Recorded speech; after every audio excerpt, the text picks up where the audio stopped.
El aire frío de septiembre acariciaba el rostro de Elena Martínez mientras observaba a sus tres hijos jugar cerca del mirador de las cataratas del Niágara.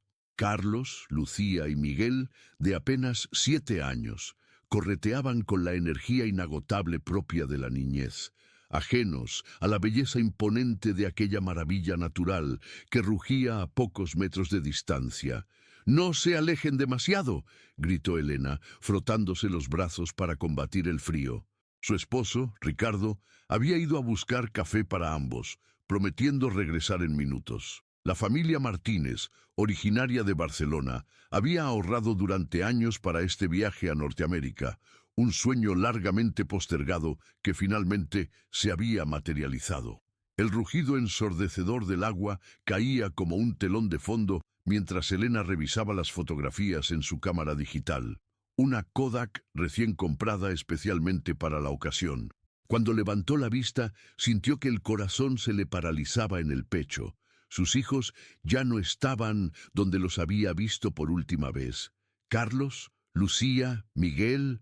Su voz se elevó, transformándose rápidamente en un grito desesperado que apenas podía competir con el estruendo de las cataratas. Lo que siguió fue una pesadilla que ningún padre debería experimentar jamás. La búsqueda inmediata, las sirenas, los equipos de rescate peinando cada centímetro de las orillas, buzos adentrándose en las turbulentas aguas, helicópteros sobrevolando la zona, el rostro desencajado de Ricardo al regresar y encontrar ese caos. Durante semanas, las cataratas del Niágara se convirtieron en el epicentro de una búsqueda internacional. Las autoridades canadienses y estadounidenses unieron fuerzas en un operativo sin precedentes. La noticia de los trillizos españoles desaparecidos recorrió el mundo, ocupando primeras planas y generando una oleada de solidaridad global.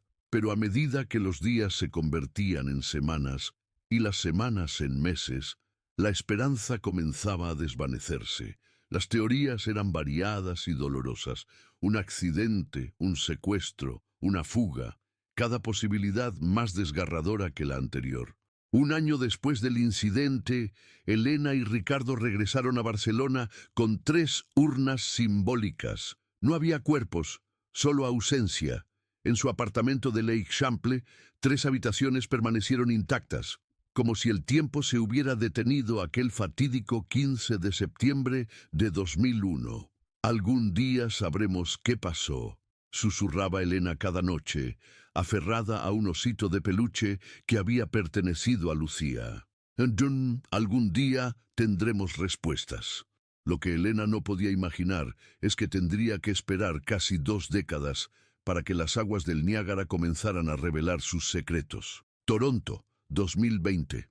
Megan O'Connor ajustó su equipo de buceo mientras la embarcación se mecía suavemente sobre las aguas del río Niágara, varios kilómetros río abajo de las famosas cataratas.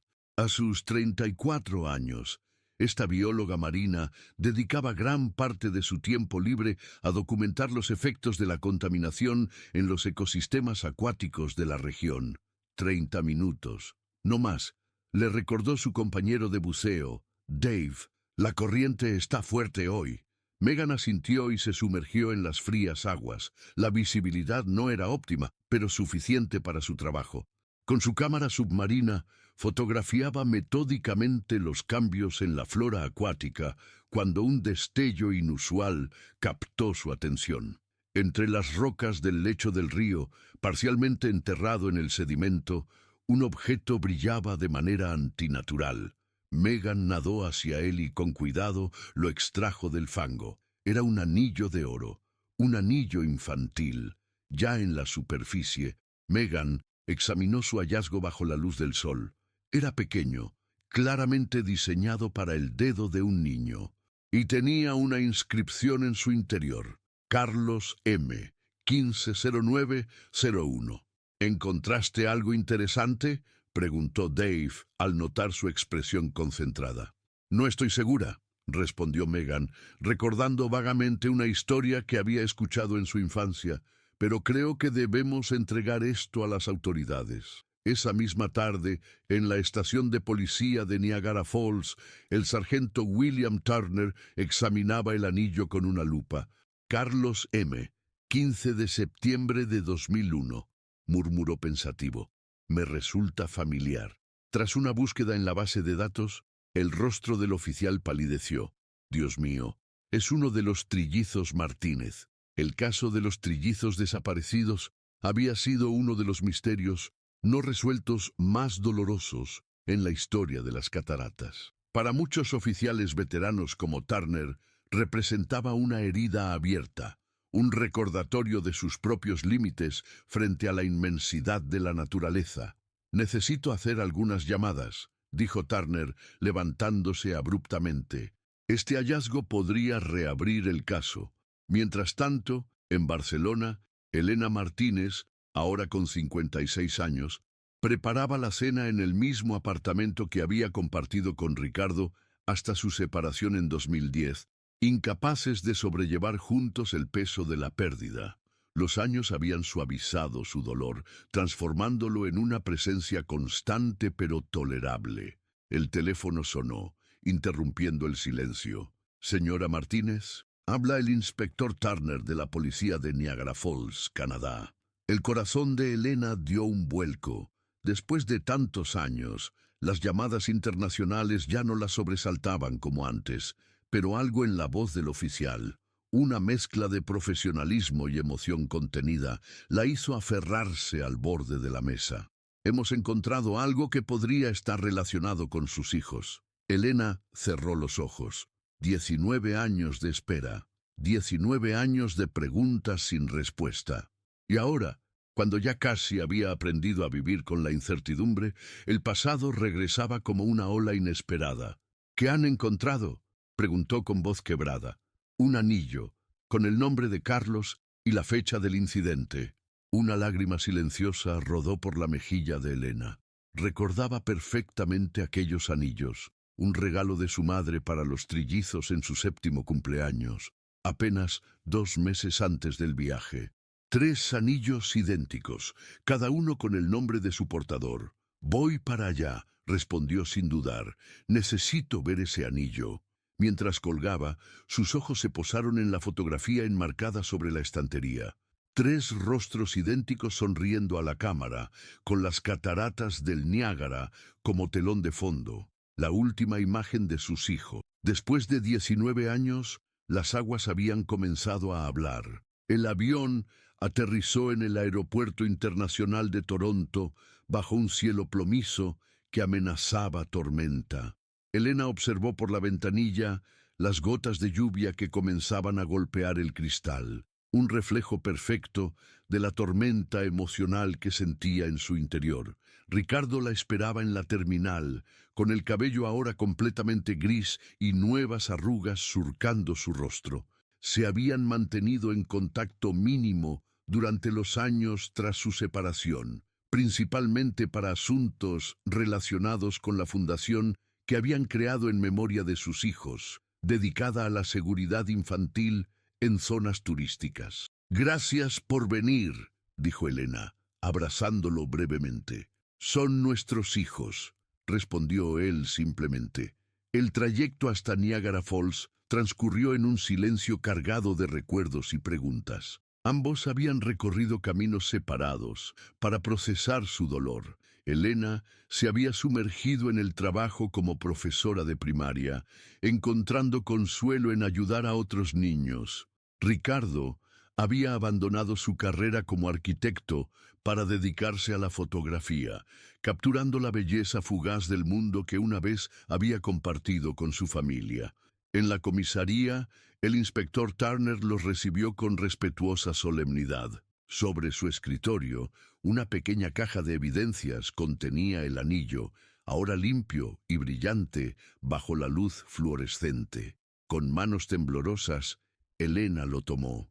Era indudablemente el anillo de Carlos, idéntico a los que habían llevado sus hermanos. ¿Dónde exactamente lo encontraron?, preguntó Ricardo, con la voz ronca por la emoción. Turner desplegó un mapa sobre el escritorio.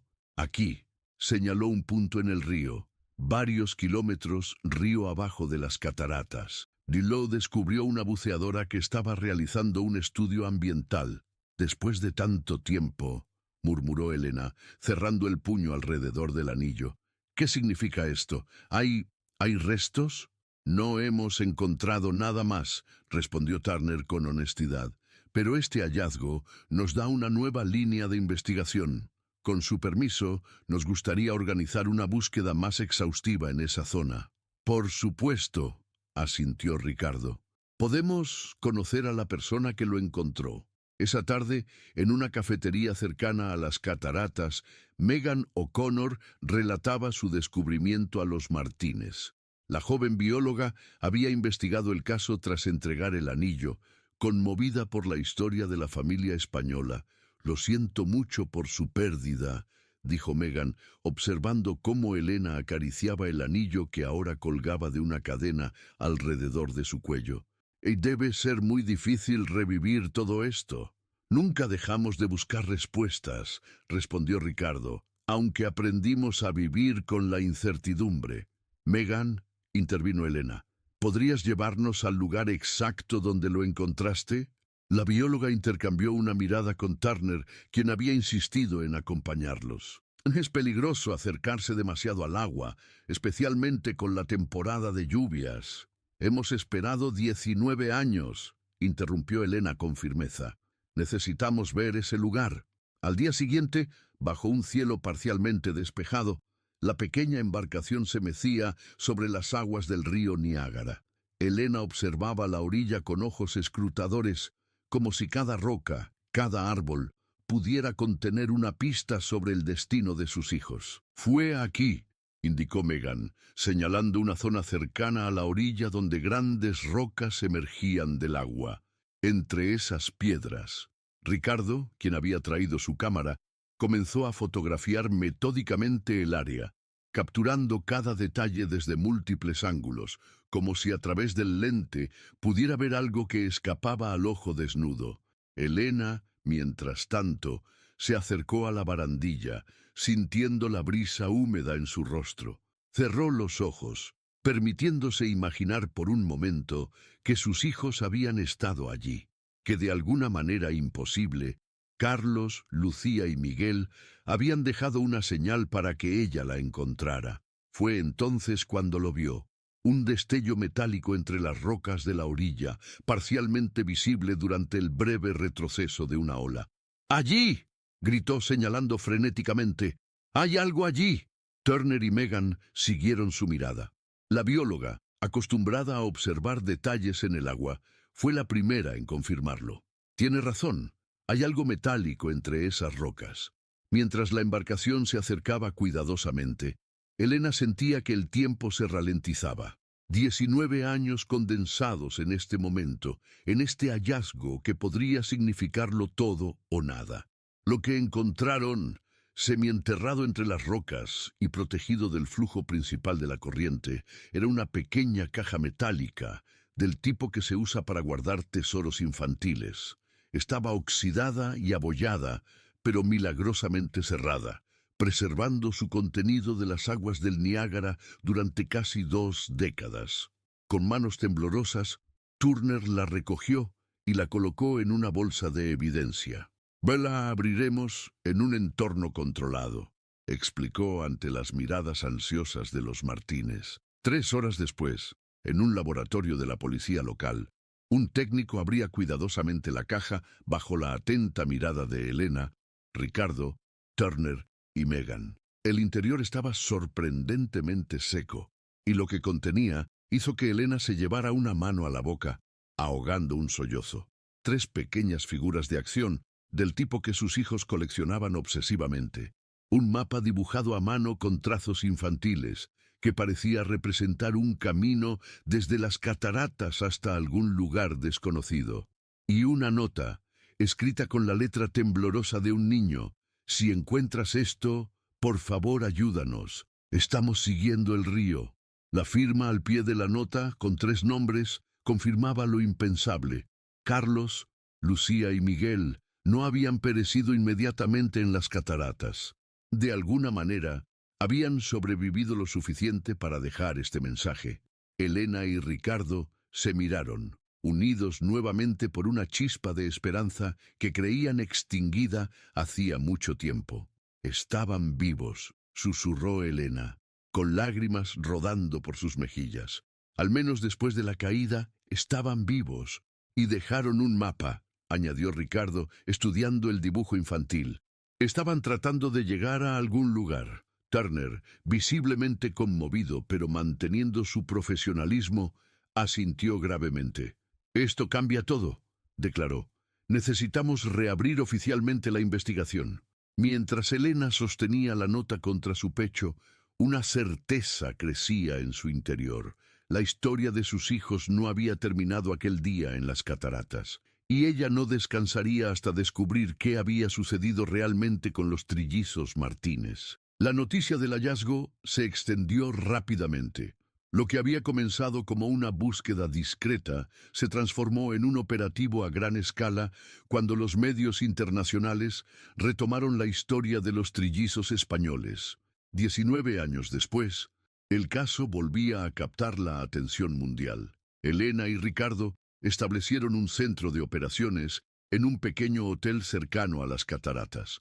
Las paredes de su habitación pronto se cubrieron de mapas, fotografías y notas. El rudimentario dibujo encontrado en la caja había sido analizado por expertos, quienes confirmaron que, efectivamente, parecía trazar una ruta siguiendo el curso del río Niágara hacia el lago Ontario. Según este trazado, explicaba un cartógrafo del departamento de policía, los niños intentaban llegar hasta esta zona, señalando un área rural a unos 20 kilómetros de donde se había encontrado la caja. «¿Por qué allí?», preguntó Elena, estudiando el mapa. «No hay nada especial en ese lugar. En 2001 había una pequeña comunidad agrícola», respondió Turner, consultando archivos antiguos, principalmente granjas familiares, bastante aisladas. Ricardo, quien había estado revisando viejas fotografías de la zona, intervino. «Recuerdo que durante nuestra estancia hubo un festival agrícola. Los niños estaban fascinados con los animales y los tractores. Incluso pedían visitar una granja. Esta nueva pista llevó a la policía a revisar registros de propiedades en la zona señalada.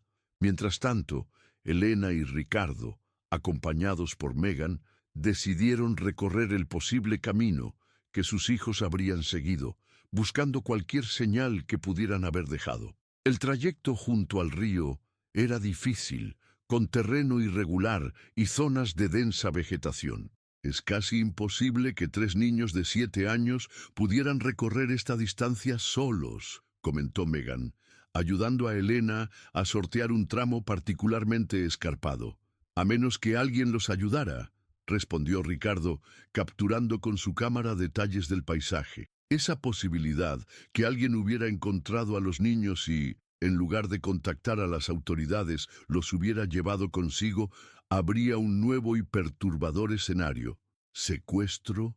Una familia que, por razones desconocidas, decidió quedarse con los trillizos. La investigación dio un giro cuando Turner localizó a Martha Wilson, una anciana de 87 años, que en 2001 había regentado una pequeña tienda de abarrotes en la carretera que conectaba la zona turística de las cataratas con las áreas rurales. «Recuerdo perfectamente ese septiembre», relató Marta, sentada en el porche de su casa de retiro. Toda la región estaba conmocionada por la desaparición de esos pobres niños españoles. Durante semanas no se hablaba de otra cosa. «¿Notó algo inusual en los días posteriores a la desaparición?», preguntó Turner. «Cualquier detalle, por insignificante que parezca». Marta guardó silencio, como buceando en sus recuerdos. «Hubo algo. Una noche, quizás 3 o 4 días después de que se anunciara la desaparición, estaba cerrando la tienda cuando un camión se detuvo. Era tarde, casi medianoche. Elena se inclinó hacia adelante, conteniendo la respiración. Era Frank Johnson, uno de los granjeros locales. Compró vendas, desinfectante y comida enlatada. Mucha comida. Me pareció extraño porque Frank vivía solo y raramente compraba tantos suministros. «Frank Johnson», repitió Turner, tomando nota. «¿Sabe qué fue de él? Falleció hace unos 10 años. Era un hombre solitario, algo huraño. Después de aquella noche no lo vi durante semanas. Cuando reapareció, parecía diferente, más reservado aún». Esta información llevó a la policía hasta la antigua propiedad de Johnson, ahora abandonada y en ruinas tras años de negligencia. La granja se encontraba a unos 5 kilómetros del punto donde se había hallado la caja metálica y coincidía aproximadamente con el destino marcado en el mapa infantil. Mientras los agentes de policía comenzaban a registrar la propiedad, Elena vagaba por lo que una vez había sido el jardín trasero de la casa. Bajo un viejo roble, descubrió lo que parecían ser los restos de una casa del árbol, ahora reducida a tablas podridas y clavos oxidados. Ricardo llamó con voz temblorosa. «Mira esto». Entre los escombros de madera, parcialmente enterrado, había un pequeño cuaderno de dibujo. Las páginas estaban amarillentas y algunas se habían pegado entre sí debido a la humedad, pero muchos dibujos seguían siendo reconocibles. 3 figuras infantiles idénticas, una casa, animales de granja y repetidamente las cataratas, dibujadas desde distintos ángulos, siempre con un halo de miedo y fascinación. En la última página legible, 3 palabras escritas con letra infantil: «Queremos ir casa». Elena se derrumbó sobre la hierba, abrazando el cuaderno contra su pecho. Ricardo se arrodilló junto a ella, rodeándola con un brazo, mientras las lágrimas rodaban por sus propias mejillas. «Estuvieron aquí», sollozó Elena. «Nuestros niños estuvieron aquí». El hallazgo del cuaderno, confirmado posteriormente como perteneciente a Lucía por comparación con sus trabajos escolares, transformó completamente la investigación. Ya no buscaban víctimas de un accidente, sino posibles supervivientes. Los registros médicos de Frank Johnson, obtenidos tras una orden judicial, revelaron que en octubre de 2001 había visitado varias veces a un médico rural, solicitando antibióticos para sus sobrinos, que sufrían infecciones respiratorias tras caer en un río. El médico, ya retirado, recordaba vagamente el incidente, pero nunca había visto a los supuestos sobrinos. Turner organizó una reunión con todos los involucrados en la investigación. Basándonos en la evidencia recopilada, creemos que esto es lo que sucedió. Los trillizos, por razones que aún desconocemos, cayeron o fueron arrastrados por la corriente en las cataratas. Milagrosamente sobrevivieron, aunque probablemente con heridas. Siguiendo el curso del río, dejaron la caja metálica como una señal de socorro. Frank Johnson los encontró y, en lugar de notificar a las autoridades, los llevó a su granja. «¿Por qué haría algo así?», preguntó Megan, expresando la pregunta que todos se hacían. Johnson había perdido a su esposa e hijo en un accidente automovilístico 3 años antes, explicó Turner. Según sus vecinos, nunca se recuperó de esa pérdida. Es posible que, en su mente perturbada, viera a los trillizos como una segunda oportunidad. «¿Pero qué pasó después?», inquirió Ricardo. «Si los niños estuvieron en la granja, ¿dónde están ahora?». Era la pregunta crucial que aún no tenía respuesta. La investigación forense en la propiedad no había encontrado evidencia de violencia o restos humanos. Si los trillizos habían vivido allí, habían dejado la granja en algún momento. Fue Megan quien propuso la teoría que daría un nuevo impulso a la búsqueda.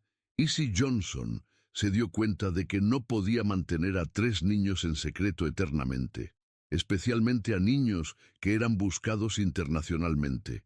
Quizás decidió trasladarlos. Los registros financieros de Johnson, archivados tras su muerte, mostraron una importante venta de tierras en 2003, seguida por la compra de un vehículo recreativo y varios retiros de efectivo de considerable valor. «Se estaba preparando para huir», concluyó Turner, «y tenemos una pista de hacia dónde se dirigía». Entre los papeles personales de Johnson encontraron folletos turísticos de Alaska y el norte de Canadá, regiones remotas donde una familia podría desaparecer fácilmente.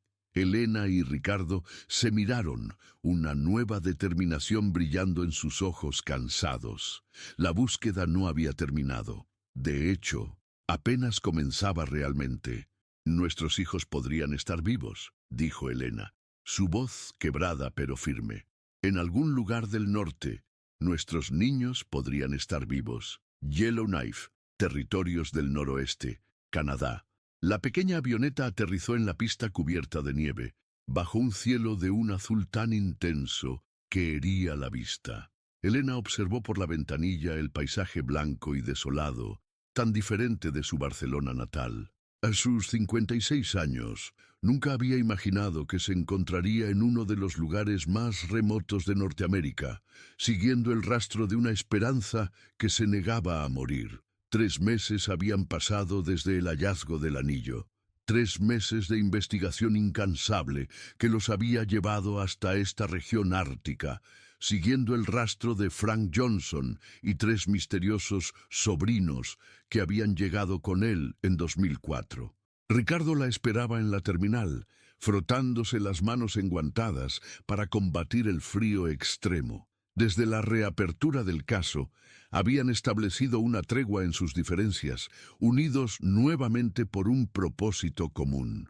Ricardo había llegado a Yellowknife una semana antes, estableciendo contactos y preparando el terreno para la investigación. ¿Alguna novedad?, preguntó Elena mientras se dirigían al desvencijado jeep que habían alquilado.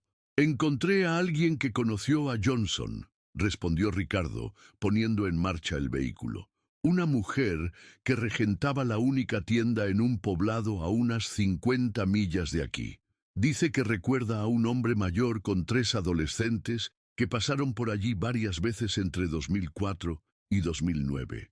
¿Adolescentes?, repitió Elena, haciendo cálculos mentales. En 2004, nuestros hijos tendrían 10 años. En 2009, 16. Y según esta mujer, eran muy parecidos entre sí. Podrían ser trillizos. La esperanza y el miedo se entrelazaban en el pecho de Elena. Después de tantos años, ¿cómo reconocería a sus propios hijos? ¿La reconocerían ellos a ella? ¿Qué clase de vida habrían llevado bajo la tutela de un hombre que los había apartado de su familia verdadera? El poblado de Fort McPherson era poco más que un puñado de casas resistiendo estoicamente contra la inmensidad del páramo helado. La tienda general, el único negocio abierto, servía como centro social para los escasos habitantes. Martha Blackwolf, una mujer inuit de unos 60 años, los recibió con la serena dignidad característica de su pueblo. Cuando Ricardo le mostró las fotografías de los trillizos, asintió lentamente. Sí, los recuerdo. El viejo los llamaba los 3 siervos. Nunca supe sus verdaderos nombres. Venían a comprar provisiones cada pocos meses. Eran callados, especialmente al principio. Con el tiempo se volvieron más habladores, al menos con otros jóvenes del pueblo. ¿Sabe dónde vivían?, preguntó Elena, conteniendo su ansiedad. El viejo compró una cabaña junto al lago Whitefish, a unas 20 millas al este, muy aislada, especialmente en invierno. Los chicos venían solos a veces, cuando él estaba enfermo. ¿Notó algo extraño en ellos?, intervino Ricardo. ¿Alguna señal de que estuvieran retenidos contra su voluntad? Martha reflexionó antes de responder. No parecían maltratados, si es lo que pregunta, pero había algo en sus ojos, una tristeza, y a veces, cuando creían que nadie los veía, se quedaban mirando hacia el sur, como si buscaran algo muy lejano. Siguiendo las indicaciones de Martha, Elena y Ricardo emprendieron el difícil trayecto hacia la cabaña del lago. El camino, apenas transitable incluso con el jeep de tracción en las 4 ruedas, serpenteaba entre bosques de coníferas y campos de nieve virgen. La cabaña apareció finalmente ante ellos, una estructura rústica de troncos, con un techo a 2 aguas cubierto de nieve. Parecía abandonada, con las ventanas tapiadas y la chimenea fría. «Nadie ha vivido aquí en años», comentó Ricardo, examinando las cerraduras oxidadas. Con la autorización que habían obtenido de las autoridades canadienses, forzaron la entrada. El interior estaba frío y polvoriento, pero sorprendentemente ordenado, como si sus ocupantes hubieran partido sin prisa, llevándose lo esencial y dejando el resto cuidadosamente dispuesto. Elena recorrió la estancia principal con pasos lentos, tocando los muebles, las paredes, buscando cualquier rastro de sus hijos. En una estantería encontró libros en español, gastados por el uso frecuente: Don Quijote, 100 años de soledad, clásicos que ella misma había leído a los trillizos cuando eran pequeños. Mantuvieron su idioma, susurró, acariciando las páginas amarillentas. No olvidaron sus raíces. En el dormitorio principal, evidentemente el que había usado Johnson, Ricardo descubrió una caja fuerte oculta bajo las tablas del suelo. Tras horas intentando abrirla, finalmente cedió, revelando su contenido: documentos, fotografías y 3 pasaportes. «Son canadienses», dijo Ricardo, examinando los pasaportes. «A nombre de Carlos, Lucía y Miguel Johnson, falsificados, obviamente, pero bastante bien hechos». Las fotografías mostraban a 3 adolescentes sorprendentemente idénticos, con rasgos que Elena y Ricardo reconocieron inmediatamente como una evolución de los rostros infantiles que recordaban. En algunas imágenes aparecían pescando en el lago, construyendo un muelle de madera o simplemente contemplando el paisaje nevado. Sus sonrisas parecían auténticas, aunque sus ojos conservaban una sombra de melancolía. «Son ellos», sollozó Elena, besando una de las fotografías. «Han crecido tanto». Pero las imágenes más recientes databan de 2010. No había rastro de dónde podrían estar ahora. Entre los documentos encontraron el diario personal de Frank Johnson, que arrojó luz sobre la extraordinaria historia. Según sus escritos, Johnson había encontrado a los 3 niños inconscientes en la orilla del río, días después de su desaparición. Estaban heridos, pero vivos, milagrosamente salvados por ramas y escombros que amortiguaron su caída. Su intención inicial fue llevarlos al hospital, pero al ver las noticias sobre la búsqueda, algo cambió en su mente perturbada por el dolor. «Los salvaré como no pude salvar a mi Timothy», escribió. «El destino me ha dado una segunda oportunidad». Las páginas del diario relataban cómo había cuidado de los niños, tratando sus heridas y fiebres, cómo, cuando mejoraron, intentaron escapar varias veces, dejando mensajes como la caja metálica, cómo, con el tiempo, una extraña dinámica familiar se estableció entre ellos. «Los niños ya no lloran por sus padres», escribió en 2003. «Hablan de España como un sueño lejano. Les enseño a pescar, a construir, a sobrevivir. Son buenos chicos». Pero las entradas posteriores revelaban una creciente inquietud en los adolescentes y la deteriorada salud de Johnson. La última entrada, fechada en diciembre de 2010, era breve y perturbadora. «Los chicos encontraron los recortes sobre su desaparición. Me hicieron preguntas que no pude responder. Esta mañana sus camas estaban vacías. Se han ido, llevándose el bote y provisiones. Creo que finalmente han decidido buscar su verdadero hogar. No puedo culparlos. Que Dios me perdone por lo que hice». Elena y Ricardo se miraron, procesando la revelación. Sus hijos habían sobrevivido, habían crecido, y en algún momento habían descubierto la verdad y emprendido su propio camino. Tenían 16 años cuando se fueron, calculó Ricardo, lo suficientemente mayores para valerse por sí mismos. «Pero, ¿a dónde irían?», preguntó Elena, desesperada. «¿Por qué no buscaron ayuda? ¿Por qué no intentaron contactarnos?». La respuesta llegó de forma inesperada. En un cajón de la cocina, bajo pilas de recetas y facturas, encontraron un mapa con una ruta marcada hacia el sur y una nota garabateada: «Buscar M. B. en Vancouver. puede ayudarnos. MB, repitió Elena. ¿Quién podría ser? La investigación los llevó de vuelta a Fort McPherson, donde Martha Blackwolf ofreció una posible respuesta. Mi sobrino, Michael Blackwolf, vive en Vancouver desde 2008. Era amigo de los chicos cuando venían al pueblo. Intercambiaban libros, música. Michael les hablaba de la ciudad, de universidades, de oportunidades. Con una nueva pista, Elena y Ricardo volaron a Vancouver, la metrópoli costera. Con su mezcla de rascacielos modernos y naturaleza exuberante, parecía un mundo aparte del aislamiento ártico que acababan de dejar atrás. Michael Blackwolf resultó ser un profesor de literatura en la Universidad de British Columbia. Cuando Ricardo le mostró las fotografías de los trillizos, su rostro se iluminó con reconocimiento. Los hermanos Johnson, dijo, hace años que no pienso en ellos. ¿Los conociste?, preguntó Elena, conteniendo la respiración. Crecimos prácticamente juntos, aunque yo era mayor. Solía visitarlos cuando iba a ver a mi tía en Fort McPherson. Eran brillantes, especialmente en idiomas. Me contaron que su padre les enseñaba español desde pequeños. ¿Vinieron a buscarte en 2010 o 2011? Michael asintió lentamente. Aparecieron en mi apartamento una noche de enero de 2011. Estaban asustados, confundidos. Me contaron una historia increíble sobre su verdadero origen, sobre un hombre que los había apartado de su familia en España. Al principio pensé que estaban inventando, pero había algo en su forma de hablar de España, de Barcelona. Era demasiado detallado para ser inventado. ¿Qué hiciste?, preguntó Ricardo, inclinándose hacia adelante.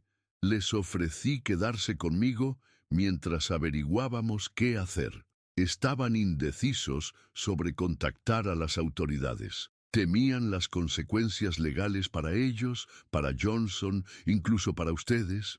¿Para nosotros?, interrumpió Elena, perpleja. Tenían miedo de cómo reaccionarían si reaparecían después de tanto tiempo. Si podrían adaptarse nuevamente a su vida anterior, si ustedes los habrían olvidado. Elena ahogó un sollozo. Nunca los olvidamos, ni un solo día. ¿Dónde están ahora?, preguntó Ricardo, con voz ronca por la emoción. Michael guardó silencio un momento, evaluando a la pareja frente a él. Finalmente, tomó una decisión. Trabajé con ellos durante meses, ayudándoles a obtener documentos legales, explicándoles sus opciones. Finalmente decidieron continuar con sus vidas bajo nuevas identidades, al menos temporalmente. Les ayudé a conseguir becas universitarias. Son adultos brillantes, ya saben. Por favor, suplicó Elena. Necesitamos encontrarlos. No puedo traicionar su confianza, respondió Michael con firmeza, pero puedo contactarlos, contarles que están aquí. La decisión debe ser suya. Los 3 días siguientes fueron los más largos en la vida de Elena y Ricardo. Instalados en un hotel de Vancouver, esperaban una llamada que podría cambiar sus vidas para siempre o confirmar que sus hijos habían elegido seguir sin ellos. La mañana del 4.º día, mientras desayunaban en silencio en la cafetería del hotel, Elena sintió una presencia a sus espaldas. Al girarse, se encontró frente a 3 rostros idénticos, versiones adultas de los niños que había perdido 19 años atrás. El tiempo pareció detenerse. Nadie hablaba, nadie se movía. 3 pares de ojos tan parecidos a los de Ricardo la estudiaban con una mezcla de anhelo, miedo y esperanza. «Mamá», dijo finalmente uno de ellos, con voz profunda pero temblorosa. «Hemos vuelto a casa». Elena se levantó lentamente, extendiendo una mano temblorosa hacia el rostro del joven, temiendo que al tocarlo se desvanecería como en tantos sueños anteriores. Pero esta vez, sus dedos encontraron piel cálida, real. Y entonces, como si una presa se rompiera, los 4 se fundieron en un abrazo que intentaba recuperar 19 años de separación. Ricardo se unió al abrazo, sus ojos inundados de lágrimas. No había recriminaciones, no había preguntas, solo el milagro del reencuentro. Más tarde, en la privacidad de una suite que Michael había reservado para ellos, los trillizos relataron su extraordinaria historia. Cómo habían sobrevivido a la caída gracias a un tronco al que se aferraron. Cómo Johnson los había encontrado, atendido y luego, impulsado por su propia tragedia personal, decidido mantenerlos consigo. Cómo, con el tiempo, habían desarrollado un complejo vínculo con su captor, mezcla de gratitud por salvarles la vida y resentimiento por alejarlos de su verdadera familia. No fue siempre malo con nosotros, explicó Lucía, ahora una joven hermosa y serena que estudiaba medicina. Nos enseñó a sobrevivir, nos educó lo mejor que pudo, pero siempre supimos que algo no encajaba, que pertenecíamos a otro lugar. Cuando descubrimos la verdad, continuó Miguel, que se había especializado en ingeniería ambiental, no supimos qué hacer. Habían pasado tantos años. Temíamos que nuestra repentina aparición causara más dolor que alegría. Michael nos ayudó a establecernos, a construir nuevas vidas, añadió Carlos, el más reservado de los tres, dedicado ahora a la literatura. Pero nunca dejamos de pensar en ustedes, de buscar noticias sobre su vida. ¿Por qué decidieron contactarnos ahora?, preguntó Ricardo, sosteniendo la mano de Elena. Los tres hermanos intercambiaron una mirada cómplice. «El anillo», respondió Carlos, señalando el que Elena llevaba al cuello. Cuando las noticias sobre su hallazgo aparecieron en los medios, supimos que seguían buscándonos, que no nos habían olvidado. «Nunca podríamos olvidarlos», susurró Elena, acariciando los rostros de sus hijos uno por uno. «Son parte de nosotros, siempre lo han sido». «¿Y ahora?», preguntó Miguel. «¿Qué hacemos ahora?». Elena y Ricardo se miraron, una conversación silenciosa pasando entre ellos. Después de tantos años separados, después de tanto dolor y tanta alegría perdida, solo había una respuesta posible. «Ahora», dijo Ricardo, «comenzamos de nuevo, todos juntos». Un mes después, en una pequeña casa junto al mar, en las afueras de Barcelona, 5 personas contemplaban el atardecer desde la terraza. No era una familia convencional. Los padres, separados hacía años, pero unidos nuevamente por un milagro. Los hijos, adultos que habían vivido una vida que sus padres apenas comenzaban a comprender. Tenían mucho que reconstruir, mucho que aprender unos de otros. Habría momentos difíciles, conversaciones dolorosas, recuerdos que procesar. Pero mientras el sol se hundía en el horizonte, tiñendo el Mediterráneo de oro y carmesí, Elena sintió una paz que creía perdida para siempre. En su mano descansaba el pequeño anillo que había iniciado esta última etapa del viaje. Mañana lo llevaría al joyero para que hiciera 2 réplicas exactas. Los 3 anillos, símbolos de lo perdido y lo recuperado, serían un recordatorio de que algunos lazos son tan fuertes que ni siquiera las aguas más turbulentas pueden romperlos definitivamente. «¿En qué piensas?», preguntó Lucía, sentándose junto a su madre. Elena sonrió, abrazando a su hija mientras contemplaba a Ricardo conversando animadamente con los chicos sobre planes para ampliar la terraza. «En que el agua que nos separó finalmente nos ha devuelto lo que nos quitó», respondió. «Y en que, a veces, los finales son solo el comienzo de una historia diferente».